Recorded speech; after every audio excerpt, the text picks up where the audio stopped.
Olá, alunos do terceiro ano, tudo bem com vocês? Estamos aí, mais uma semana com os Planos de Estudos Tutorados de Minas Gerais, os PETs. Esse é o PET 2021, semana 4 do PET 2 do terceiro ano.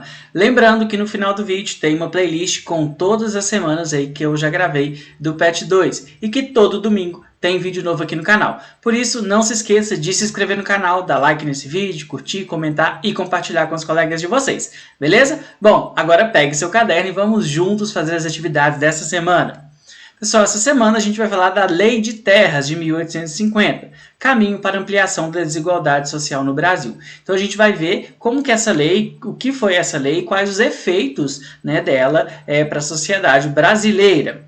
Bom, a Lei de Terras de 1850 tornou propriedade do Estado as terras ainda não ocupadas e determinou que estas somente poderiam ser adquiridas por meio da compra. Então, a partir da lei de 1850, toda terra que não fosse ocupada, ela pertencia ao Estado, ou seja, pertencia ao governo, e ela só poderia ser adquirida através da compra.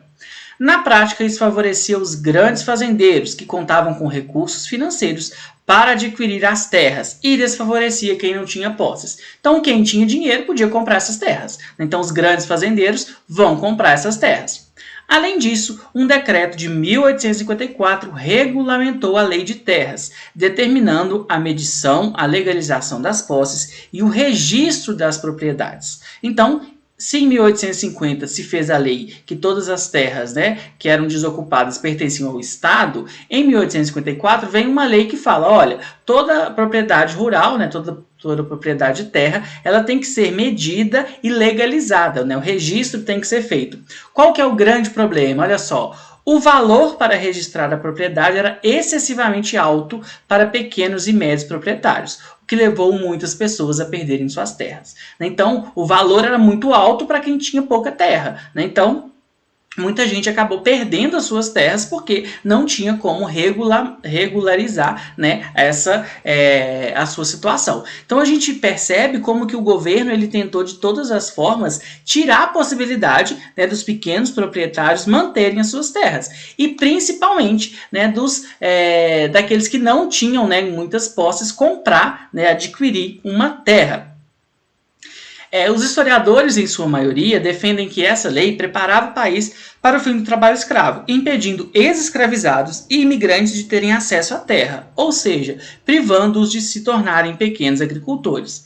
De fato, sem a possibilidade de produzir a própria subsistência, as pessoas desprovidas de recursos financeiros não tinham como sobreviver, senão trabalhando para os grandes latifundiários. Então, né, a escravidão ainda não tinha, né, chegado ao fim, mas em 1850 a gente começa a ter as leis que vão, né, dar fim até finalmente lá à escravidão.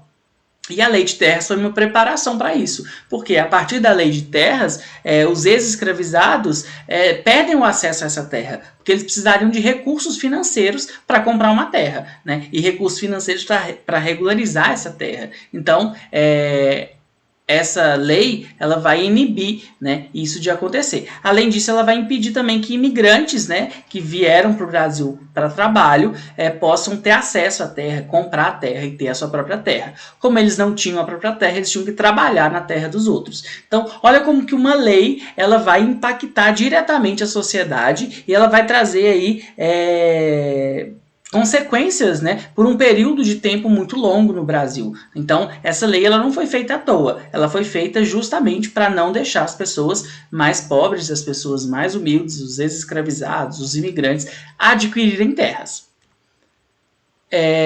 Partindo desse pressuposto, a Lei de Terras perpetuou uma cultura do latifúndio bem difundida no período colonial.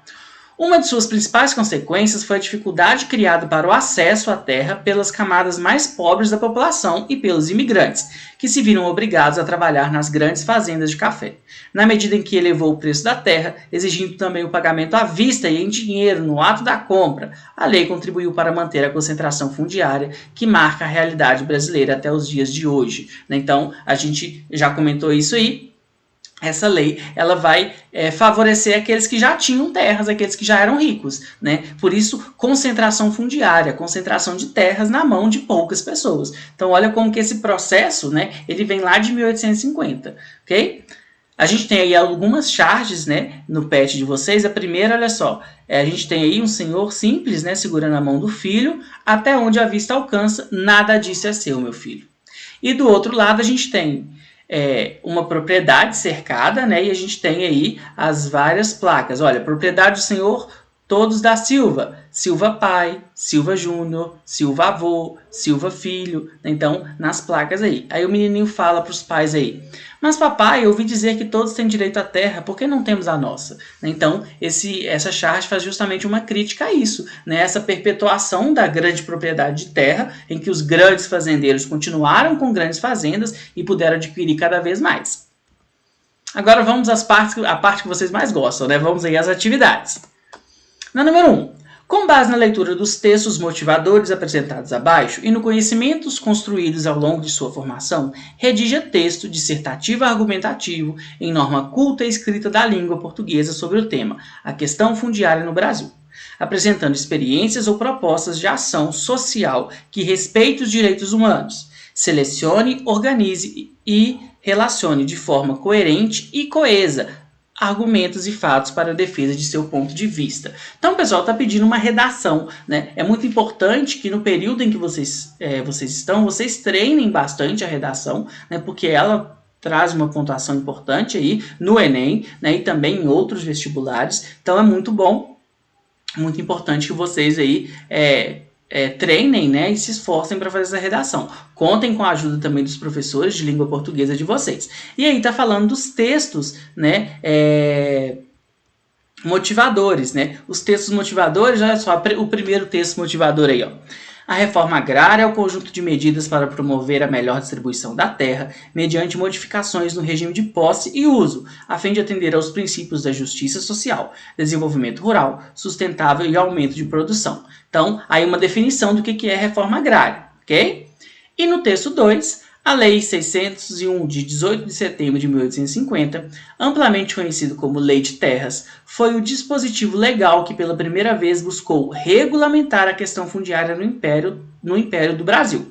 Esse ato determinou que a única forma de acesso às terras devolutas da nação fosse através da compra ao Estado, em asta pública, garantindo, entretanto, a revalidação das antigas sesmarias que era até então forma de doação da terra por parte do Estado e iniciativa particular, prática existente desde os tempos coloniais. Então, esse texto também fala da lei de terras, né, e como que ela vai perpetuar, né, um sistema que vai privilegiar alguns grupos.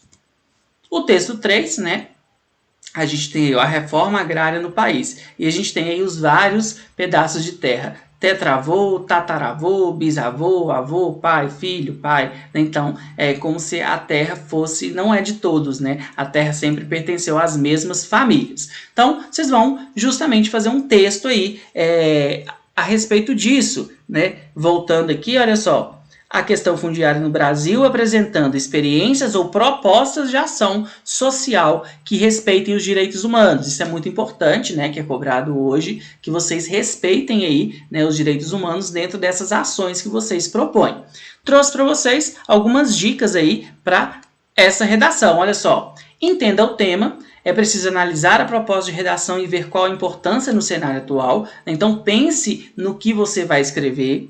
Texto enxuto, não escreva coisas que não estão relacionadas ao tema. A redação precisa ter períodos curtos para ficar mais clara e fácil de ler. Então, não tente extrapolar o tema, né? Você tem que seguir o tema, você tem que seguir aquilo que está pedindo.